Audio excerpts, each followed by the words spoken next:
বাংলাদেশ সেনাবাহিনী ও পুলিশ বাহিনীর সাবেক দুই প্রধান আজিজ আহমেদ ও বেনজির আহমেদকে ঘিরে দুর্নীতির অভিযোগ বর্তমান একজন সংসদ সদস্যের হত্যাকাণ্ড। পরপর তিনটি ঘটনা সরকার ও আওয়ামী লীগকে অস্বস্তিতে ফেলেছে।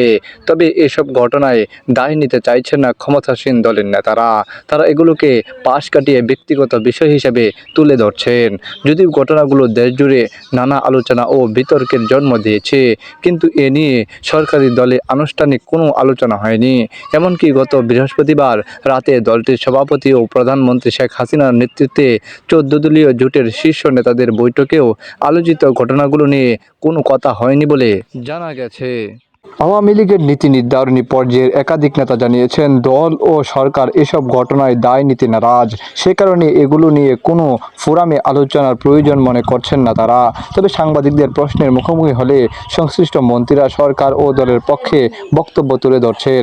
গতকাল শুক্রবার ঢাকায় এক সংবাদ সম্মেলনে সাংবাদিকদের প্রশ্নের উত্তরে আওয়ামী লীগের সাধারণ সম্পাদক ওবায়দুল কাদের বলেছেন, ব্যক্তি অপরাধ অপকর্ম করতে পারেন, প্রশ্ন হচ্ছে সরকার তাকে প্রটেকশন দিচ্ছে কিনা। তিনি উল্লেখ করেন, অপরাধ করে কেউ পার পাবেন না। তিনি সাবেক আইজিপি হন আর সাবেক সেনাপ্রধান হন। আলোচিত ঘটনাগুলো প্রকাশিত হয়েছে দেশ ও বিদেশ থেকে। সাবেক সেনাপ্রধান জেনারেল আজিজ আহমেদের উপর যুক্তরাষ্ট্র নিষেধাজ্ঞা দিয়েছে 20 মে। আর ঢাকার একটি আদালত পুলিশের সাবেক মহাপরিদর্শক বেনজির আহমেদ ও তার স্ত্রী ও মেয়ের নামে থাকা স্থাবর সম্পদ জব্দ করার আদেশ দিয়েছেন গত বৃহস্পতিবার। তাদের দুজনের বিরুদ্ধে ক্ষমতার অপব্যবহার সহ দুর্নীতির অভিযোগ এসেছে।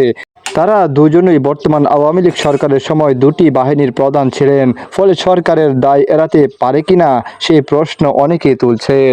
এরই মাঝে ঝিনাইদহ 4 আসনের সংসদ সদস্য আনোয়ারুল আজিম খুন হয়েছেন ভারতের কলকাতায়। দেশের বাইরে গিয়ে নিখোঁজ হওয়ার পর খুন হওয়ার ঘটনা জানা যায়। দুই দেশের আইনশৃঙ্খলা রক্ষাকারী বাহিনীর পক্ষ থেকে এ খুনের ঘটনার পেছনে সীমান্তে চোরাচালান নিয়ে বিরোধের বিষয়কে তুলে ধরা হচ্ছে।